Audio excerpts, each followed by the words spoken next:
മലയാള സിനിമയിലേക്കാണ്. മലയാള സിനിമയിൽ ഇപ്പോൾ നിറയെ ഹിറ്റുകളുടെ കാലമാണ്.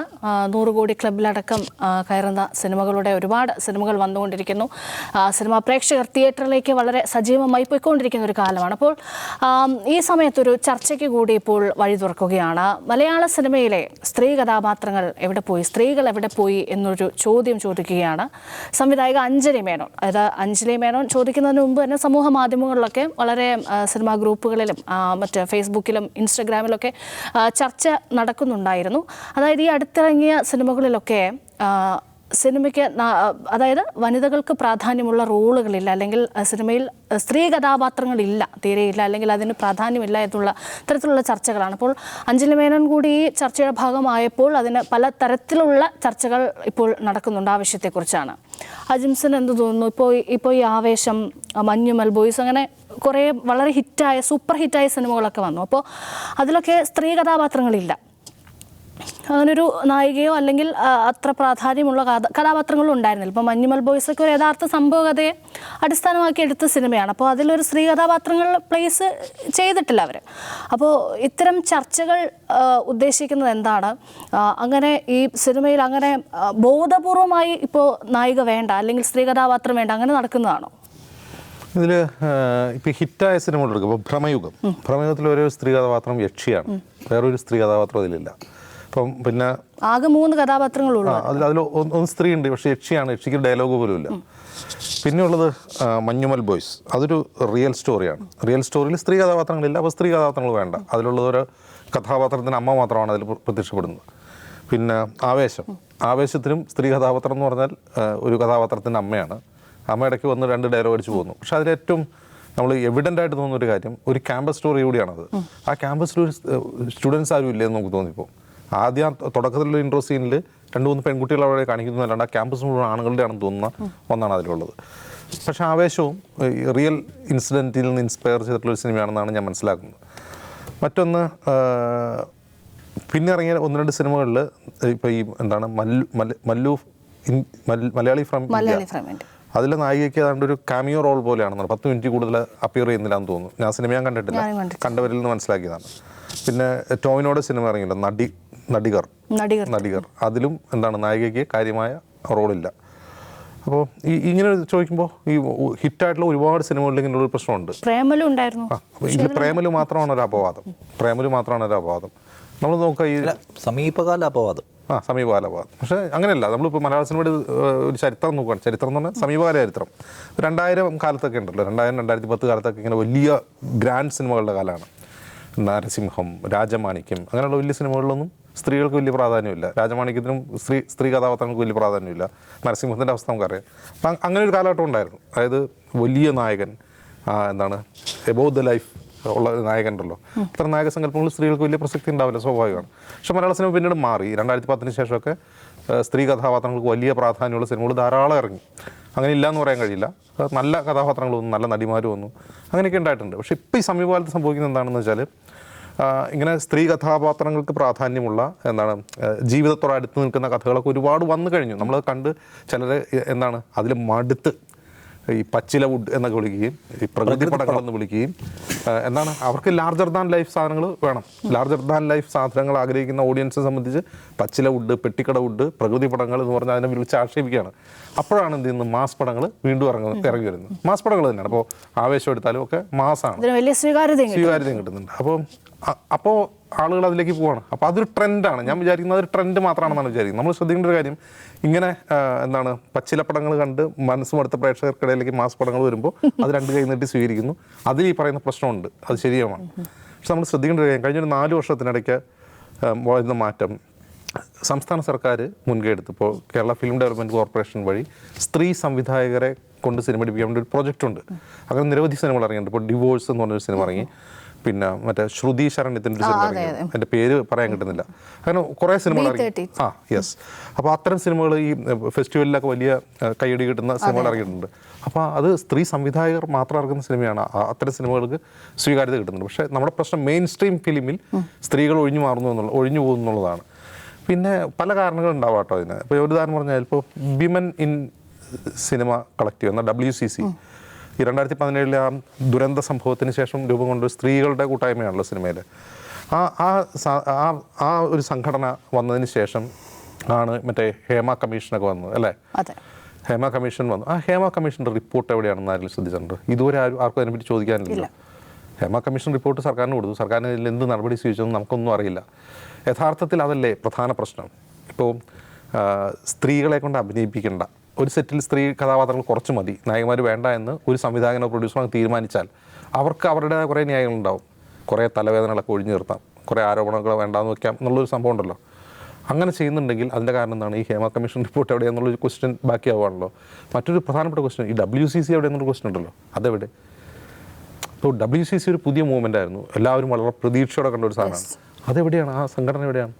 അപ്പോൾ രണ്ട് പ്രശ്നമുണ്ട്. ഒന്ന്, സിനിമയ്ക്കകത്തെ സ്ത്രീകൾ അവരുടെ റൈറ്റിന് വേണ്ടി ശബ്ദം ഉയർത്താണ്ടായിരുന്നൊരു വേദി ഇപ്പോൾ നിശബ്ദമായിരിക്കുന്നു. രണ്ട്, സർക്കാർ തന്നെ ഞങ്ങൾ ഇതിന് വലിയ പിന്തുണ കൊടുക്കുമെന്ന് പറഞ്ഞ് രംഗത്ത് വന്ന സർക്കാർ തന്നെ ഇന്ന് പിന്നോട്ട് പോയി. ഹേമ കമ്മീഷൻ റിപ്പോർട്ട് കണ്ടപ്പോൾ സർക്കാരിന് മനസ്സിലായത് കൈവച്ചാൽ പൊള്ളുന്ന സംഭവമാണെന്ന് തോന്നിയുകൊണ്ടായിരിക്കും അവർ അടച്ചു വെച്ചിട്ടുള്ളത്. ഈ രണ്ട് കാര്യങ്ങളോടും മറന്നുകൊണ്ട് നമുക്ക് ഈ കാര്യം സംസാരിക്കാൻ കഴിയില്ല. അപ്പോൾ ഇങ്ങനെയാണ് സ്ഥിതിയെങ്കിൽ, ഇങ്ങനെയാണ്, അതായത് സ്ത്രീകളെ ഒഴിവാക്കി നിർത്താം, സ്ത്രീ കഥാപാത്രങ്ങൾ വേണ്ട, സിനിമ സ്ക്രിപ്റ്റ് എഴുതുമ്പോൾ തന്നെ സ്ത്രീ കഥാപാത്രങ്ങൾ വേണ്ട എന്ന് സ്ക്രിപ്റ്റ് റൈറ്റേഴ്സും ഡയറക്ടേഴ്സും പ്രൊഡ്യൂസേഴ്സും തീരുമാനിക്കുന്നൊരു സിറ്റുവേഷൻ മലയാള സിനിമയിലുണ്ടോ എന്ന് എനിക്കറിയില്ല. അങ്ങനെ ഉണ്ടെങ്കിൽ ഇപ്പോൾ പ്രേമലൊന്നും ഇറങ്ങില്ലല്ലോ. പക്ഷേ കഴിവുള്ള പുതിയ താരങ്ങൾ, പുതിയ സ്ത്രീ നടിമാരൊക്കെ പുതുതായിട്ട് വരുന്നു എന്നിരിക്കെ ഇങ്ങനെ ആരെങ്കിലും ബോധപൂർവ്വം ശ്രമിക്കുന്നുണ്ടെങ്കിൽ അതൊരു അപകടകരമായ സൂചനയാണ്. എങ്കിൽ അങ്ങനെ ഉണ്ടെങ്കിൽ അതിന് കാരണക്കാർ സർക്കാർ കൂടിയാണ്. കാരണം സർക്കാരാണ് നടപ്പാക്കേണ്ടത് ഈ പറയുന്ന ഹേമ കമ്മീഷൻ റിപ്പോർട്ട്. അപ്പോൾ അത് സർക്കാർ തലത്തിൽ തന്നെ ആലോചിക്കണം. ഞാൻ വിചാരിക്കുന്നില്ല അങ്ങനെ ബോധപൂർവ്വം മാറ്റി നിർത്തുന്നതാണ് എന്ന് ഞാൻ വിചാരിക്കുന്നില്ല. ചിലപ്പോൾ കൃത്രിമമായ ഒരു സ്ത്രീ കഥാപാത്രത്തെ ഒരു റെപ്രസെൻറ്റേഷൻ വേണം എന്നുള്ളതുകൊണ്ട് ഒരു സ്ത്രീ കഥാപാത്രത്തെ സൃഷ്ടിച്ച് ഒരു തിരക്കഥ എഴുതുന്നതിനേക്കാൾ നല്ലതാണല്ലോ ജൈവികമായി തന്നെ ഒരു കഥാപാത്രം. ഞാൻ നിഖില വിബലിന്റെ ഒരു ഇന്റർവ്യൂവിൽ കേട്ടിരുന്നു. അവരോട് ഇതേ ചോദ്യം ചോദിക്കുമ്പോൾ അവർ പറയുന്നുണ്ട്, അങ്ങനെ ഡമ്മി ആയിട്ടിരിക്കാൻ ഒരു സ്ത്രീ എന്തിനാണ് അവിടെ? അവർക്കൊരു കഥാപാത്രം ഉണ്ടെങ്കിൽ അവരെ പ്ലേസ് ചെയ്താൽ പോരെന്ന് ചോദിക്കുന്നുണ്ട്. അത് നല്ല കാര്യമാണ്. അതായത് ജൈവികമായിട്ടൊരു സ്ത്രീ കഥാപാത്രം ഉണ്ടായി വരുന്നതാണ് നല്ലത്. വെറുതെ ഒരു മാസ് മൂവിയാണ്, അതിൽ ഇപ്പോൾ ആവേശം തന്നെ എടുക്കുക, അതിൽ ഫഹദ് ഫാസിലിൻ്റെ അഴിഞ്ഞാട്ടത്തിനിടയ്ക്ക് ഇങ്ങനെ റെപ്രസെൻറ്റേഷൻ വേണ്ടി ഒരു കഥാപാത്രം കൊണ്ടു വയ്ക്കുന്നത് അനാവശ്യം തന്നെയാണ്. അതിൽ അങ്ങനെ വരേണ്ട ആവശ്യമില്ല. പക്ഷേ ഒരു സ്ക്രിപ്റ്റ് ഒരുക്കുമ്പോൾ അതിൽ ബോധപൂർവ്വം സ്ത്രീകളെ മാറ്റി നിർത്താനുള്ളൊരു ശ്രമം ഉണ്ടെങ്കിൽ അതൊരു പ്രശ്നം തന്നെയാണ്. അത് അഡ്രസ്സ് ചെയ്യപ്പെടേണ്ട ഒരു കാര്യമാണ്. അതേസമയം തന്നെ സ്ത്രീപക്ഷ രാഷ്ട്രീയം പറയുന്ന സിനിമകൾക്ക് കൈയടിച്ചവർ തന്നെയാണ് മലയാളികൾ. അല്ലെങ്കിൽ അതിനെ ആ സിനിമ ചർച്ചയായിട്ടുണ്ട്. ഇപ്പോൾ ദ ഗ്രേറ്റ് ഇന്ത്യൻ കിച്ചൺ, ആട്ടം എന്ന് പറഞ്ഞ അടുത്തിടെ ഒരു ഗംഭീര സിനിമ കണ്ടിരുന്നു ആരെങ്കിലും? ആട്ടം. അതേപോലെ ജയ ജയ ജയ ഹേ, അത് ഒരു വശത്ത് നോക്കി അതൊരു സ്ത്രീപക്ഷ സിനിമയായിട്ട് തന്നെ എനിക്ക് തോന്നുന്നുണ്ട്. അപ്പോൾ അങ്ങനെയുള്ള സിനിമകളൊക്കെ വാണിജ്യപരമായി തന്നെ തിയേറ്ററിലൊക്കെ വളരെ വിജയം കണ്ട സിനിമയാണ്. അപ്പോൾ ഞാൻ പറയാൻ ഉദ്ദേശിച്ചത്, ഇപ്പോൾ എന്തുകൊണ്ട് ഈ സിനിമ മേഖലയിൽ പെണ്ണുങ്ങൾ എവിടെ, മലയാള സിനിമയിലെ പെണ്ണുങ്ങൾ എവിടെയെന്നൊരു ചോദ്യം ചോദിക്കാൻ ഉള്ള തരത്തിലേക്ക് ഇൻഡസ്ട്രി വളർന്നു എന്നുള്ളതാണ് ഞാൻ കരുതുന്നത്. കാരണം ഒരു 10 കൊല്ലം മുമ്പായിരുന്നെങ്കിൽ ഇങ്ങനൊരു ചോദ്യം ഉണ്ടാവുമായിരുന്നു എന്നുള്ളൊരു കാര്യമുണ്ട്, അവിടെ നിൽപ്പുണ്ട്.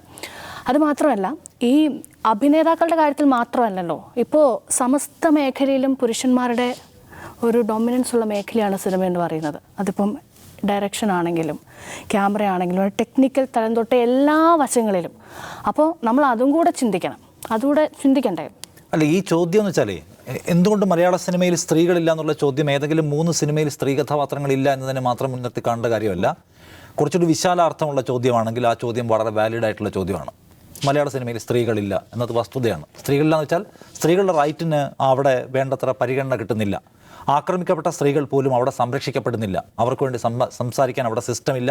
അവർക്ക് വേണ്ടി സംസാരിക്കാൻ അവരുടെ ഫാൻ ഫോളോവേഴ്സ് ഇല്ല. അവർക്ക് വേണ്ടി ആരാധക വെട്ടുകിളി കൂട്ടമില്ല. അവരിപ്പോഴും ഒരർത്ഥത്തിൽ പുറത്ത് നിൽക്കുന്നവരാണ്. നമ്മൾ എന്തുകൊണ്ട് ഇതൊരു മാസ് സിനിമയാണ്, ഇതൊരു ആഘോഷത്തിൻ്റെ സിനിമയാണ്. ആ സിനിമയിൽ എവിടെയാണ് സ്ത്രീകളെ പ്ലേസ് ചെയ്യാൻ പറ്റുക എന്ന ചോദ്യം നമുക്ക് വളരെ എന്താ പറയുന്നത്, നിഷ്കളങ്കമായി നോക്കുമ്പോൾ തോന്നുന്നു അത് ശരിയാണല്ലോ എന്ന്. എന്തുകൊണ്ടാണ് നിങ്ങളൊരു മാസ് സിനിമ ആലോചിക്കുമ്പോൾ അതിനകത്തൊരു സ്ത്രീ വരാത്തത്? ഒരു മാസ് സിനിമ എന്നാൽ പുരുഷന്മാരുടേത് മാത്രമാണെന്നുള്ള ചിന്ത എവിടെയാണ് ഉണ്ടാകുന്നത്?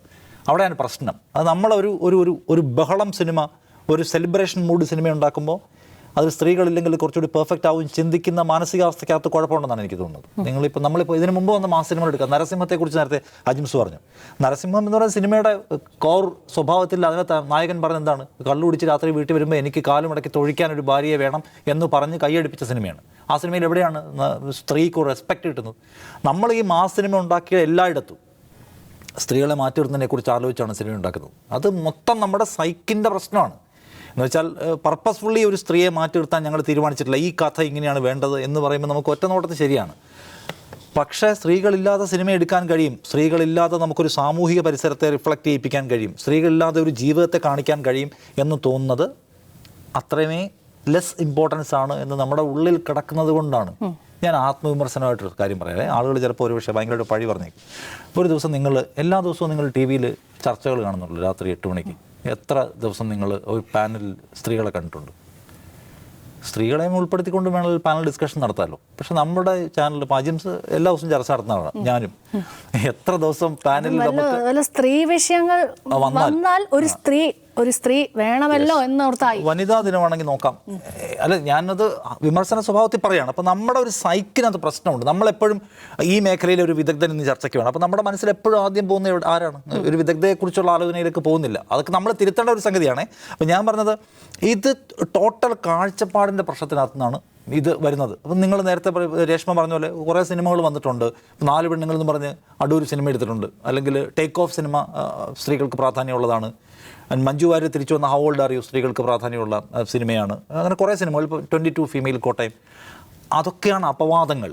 അവയ്ക്ക് ഒരു ട്രെൻഡ് സെറ്റ് ചെയ്യാൻ പറ്റിയില്ല.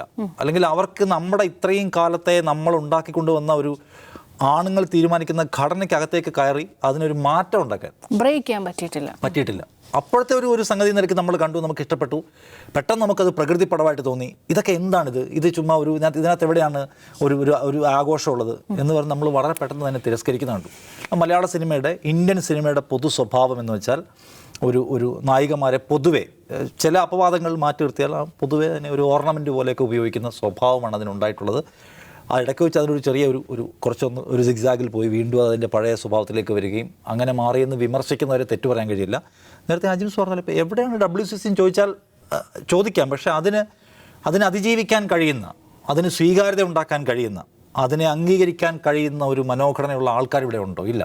പൂർണ്ണാർത്ഥത്തിൽ അതിനെ ചവിട്ടിക്കൂട്ടാൻ ഒരു കൂട്ടം ആളുകൾ മലയാള സിനിമയിൽ തീരുമാനിക്കുന്നു.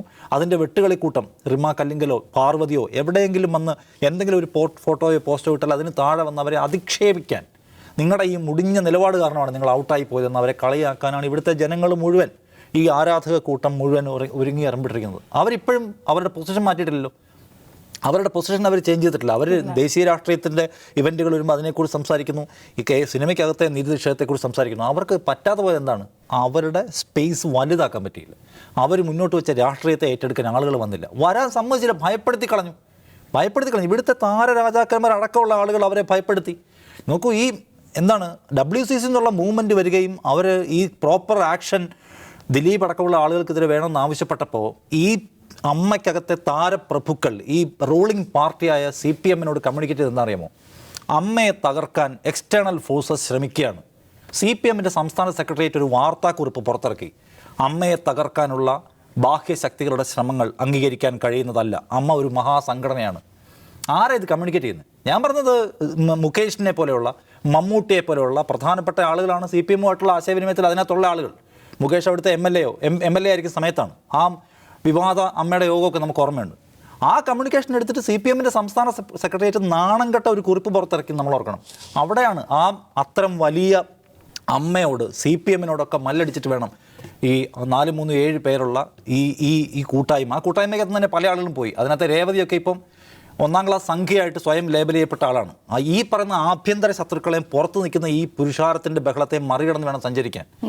I think it will take time, കുറേ സമയമെടുക്കും. അതുകൊണ്ട് അവരുടെ ഇനീഷ്യേറ്റീവിനെ എനിക്ക് തോന്നുന്നില്ല ഇപ്പോൾ റിമയായാലും പാർവതിയൊക്കെ അമ്മയ്ക്കകത്ത് നിൽക്കുന്ന സ്ത്രീകൾക്ക് പോലും അവരുടെ അവകാശങ്ങളെ കുറിച്ച് എന്തെങ്കിലും ബോധമുണ്ടോ എന്ന് എനിക്കറിയില്ല. ഭയമാണ്, ഒരുതരം ഭയമാണ്. അതായത് ഇവർ മഹാന്മാരാണ്, അവർ ആളുകളെ സഹായിക്കുന്നവരാണ്, അവരെ വേട്ടയാടല്ലേ എന്ന് പറയുന്നതിന് പിന്നിൽ അല്ലെങ്കിൽ ഇല്ലാണ്ടായി പോകും. വിമർശിച്ച ആളുകളെ എങ്ങനെയാണ് പുറത്താക്കേണ്ടതെന്ന് അവർക്കറിയാം. എനിക്കതിൽ കാര്യം അടിയാണുള്ളതേ, നമ്മൾ മാറ്റം വരുന്നത് എവിടെ നിന്നാണ് എന്നുള്ള ക്വസ്റ്റ്യനാണ്. മാറ്റം കൊണ്ടുവരുന്നത് പൊളിറ്റിക്കൽ ലീഡർഷിപ്പാണ്. കാരണം മാധ്യമങ്ങളോ അല്ലെങ്കിൽ വേറെ കുറച്ച് ആൾക്കാരോ ഒന്ന് എന്തെങ്കിലും പറഞ്ഞു നമ്മളിവിടെ നിന്ന് കുറേ നേരം ഡയലോഗ് അടിച്ചിട്ട് സമൂഹത്തിൽ മാറ്റമുണ്ട്. സമൂഹത്തിൽ മാറ്റം കൊണ്ടുവരുന്നത് പൊളിറ്റിക്കൽ ലീഡർഷിപ്പാണ്. ഞാൻ അതുകൊണ്ടാണ് ഈ ഹേമ കമ്മീഷൻ റിപ്പോർട്ടിനെ പറ്റി ആവർത്തിച്ച് പറയുന്നത്. ആ ഒരു പോയിന്റ് ഓഫ് ടൈമിൽ അതൊരു ചരിത്രപരമായ നിമിഷമാണ്. WCC ഉണ്ടാകുന്നു, അവരൊരു പരാതി സർക്കാരിന് മുമ്പിൽ പറയുന്നു, ഒരു കമ്മീഷൻ നിയോഗിക്കുന്നു, കമ്മീഷൻ റിപ്പോർട്ട് വരുന്നു. അവിടെ ആ കമ്മീഷൻ റിപ്പോർട്ടിൽ സർക്കാർ എന്തെങ്കിലും ഒരു തീരുമാനം എടുത്തിരുന്നെങ്കിൽ, ഇത് തെറ്റാണ് എന്തെങ്കിലും വിളിച്ചു പറഞ്ഞിരുന്നെങ്കിൽ, ഈ റിപ്പോർട്ടിൻ്റെ ഫൈൻഡിങ്സ് തെറ്റാണ്, മലയാള സിനിമ അടിപൊളിയാണ്, മലയാള സിനിമ ഒരു തരം വിവേചനമില്ല, സ്ത്രീകളോട് ഒരു പ്രശ്നമില്ല എന്ന് വിളിച്ചു പറഞ്ഞിരുന്നെങ്കിൽ ദാറ്റ് വിൽ മൂവ് ഓൺ, മുമ്പോട്ട് പോകുമായിരുന്നു. ഇതിപ്പോൾ എന്താ സംഭവിച്ചത്? WCCയുടെ തകർച്ച തന്നെ ഞാൻ കാരണമായിട്ട് കാണുന്നത് സർക്കാരിൻ്റെ ഈ എന്താണ് പറയുക, ഒരു ഇൻഡിഫറൻസ് ആണ്. ആ ഇൻഡിഫറൻസിൻ്റെ കാരണം നിഷ അവിടെ കൃത്യമായിട്ട് ചൂണ്ടിക്കാട്ടിയതുപോലെ ഈ ശക്തികളുടെ സമ്മർദ്ദമാണ്. ആ ശക്തികളെ അതിജീവിക്കാൻ, കാരണം ആഫ്റ്റർ ഓൾ ഇതൊരു ഇൻഡസ്ട്രി ആണല്ലോ, ഇൻഡസ്ട്രി നിലനിൽക്കുക എന്നുള്ള സർക്കാരിൻ്റെ ആവശ്യമാണല്ലോ. അവിടെ നിന്നാണല്ലോ ടാക്സ് കിട്ടുന്നത്, സിനിമാടന്മാരുണ്ടാകുന്നത്. അപ്പോൾ സർക്കാർ അവിടെ ഇപ്പോൾ മോണിറ്ററി ബെനിഫിറ്റാണ് നോക്കുക, അതിനപ്പുറം ഒരു സാമൂഹിക പരിഷ്കരണമല്ല. ഈ ഇത്തരത്തിലൊരു സാമൂഹിക പരിഷ്കരണത്തിന് നാളെ ഏതെങ്കിലും പ്രവാചകൻ അവതരിക്കുകയോ നാളെ ഒരു യുഗപുരുഷൻ വന്നിട്ട് ആളിലേക്ക് ബോധവൽക്കരിച്ച് മാറ്റുകയല്ല ചെയ്യുക. ഇവിടെ വേണ്ടത് പൊളിറ്റിക്കൽ ഡിസിഷനാണ്. അതെടുക്കാൻ കഴിഞ്ഞില്ല എന്നുള്ളതാണ് ഇവിടുത്തെ പ്രശ്നം. ഹേമ കമ്മീഷൻ റിപ്പോർട്ട് ഹേമ കമ്മീഷനും ഹേമയ്ക്കും സജി ചെറിയാനും മാത്രം അറിയാവുന്ന ഒരു രഹസ്യമായിട്ട് അവസാനം വരെ തുടരുകയും അവരോടൊപ്പം മണ്ണിലലിയുകയും ചെയ്യാനുള്ള സാധ്യതയാണ് വളരെ കൂടുതൽ. അതുകൊണ്ട് എന്തുകൊണ്ട് സ്ത്രീകൾ പരിഗണിക്കപ്പെടുന്നില്ല എന്നുള്ള ചോദ്യം അവസാനം ഇറങ്ങിയിട്ടുള്ള 3 സിനിമയിൽ മാത്രമേ ചുറ്റിപ്പറ്റി നമ്മൾ രൂപീകരിക്കേണ്ട അഭിപ്രായമോ പറയേണ്ട അഭിപ്രായമോ വിശകലനം ചെയ്യേണ്ടതല്ല. അതിനപ്പുറത്തേക്ക് സ്ത്രീകൾ ഇതിന് വരയ്ക്ക് പുറത്ത് നിർത്തപ്പെടുന്നു എന്നുള്ളത് ഒരു സീരിയസ് ആയിട്ടുള്ള ഇഷ്യൂ ആണ്. സ്ത്രീ കഥാപാത്രങ്ങൾക്ക് മാസ് കാണിക്കുന്ന ഒരു സിനിമ എന്തെങ്കിലും വരുമോ എന്നുള്ളൊരു ചോദ്യമുണ്ട്. പക്ഷേ ഞാൻ ആഗ്രഹിക്കുന്ന ശരി, മാസൊന്നും കാണിക്കണ്ട, സ്വന്തമായിട്ടൊരു സ്ത്രീ ഒരു അഭിപ്രായം പറഞ്ഞാൽ അതിനെ സഹിഷ്ണുതയോടെ കേൾക്കാൻ പറ്റുന്ന ഒരു സമൂഹം ഉണ്ടാവുകയെങ്കിലും ചെയ്യുക എന്നുള്ള ആഗ്രഹം. ആവേശത്തിൽ ചെയ്ത റോൾ ഒരു സ്ത്രീയാണ് ചെയ്തെന്ന് വിചാരിക്കുക, എത്ര ആളുകൾ പോയി കാണും? അതെന്തുകൊണ്ടാണ് കാണാത്തത്? അതങ്ങനെ സെറ്റ് ചെയ്തിരിക്കുകയാണ് നമ്മുടെ വയലൻസ് മാത്രം. എല്ലാ സിനിമയുടെയും ഫസ്റ്റ് ലുക്ക് പോസ്റ്റർ ഉണ്ടല്ലോ, ഒരു വാളും അതിന്മേൽ ചോരയുമായി നിൽക്കുന്ന നായകൻ. അതൊക്കെ മാറുന്ന കാലം വരട്ടെ. അതാണ്.